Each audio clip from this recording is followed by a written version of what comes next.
प्रजा रामपूर्वा सन्ध्या प्रवर्तते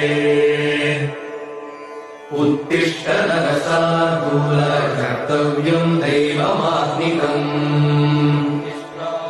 उत्तिष्ठोत्तिष्ठ गोविन्द उत्तिष्ठ गरुडध्वज उत्तिष्ठ कमलाकान्त त्रैलोक्यम् मङ्गलम् कुरु मातः समस्तजगताम् मधुकैटभारे भक्षो विहारिणि मनोहर दिव्यमूर्ते श्रीस्वामिनिष्ठित जनप्रियदानशीले कमलाकुचशूशुककुङ्कुम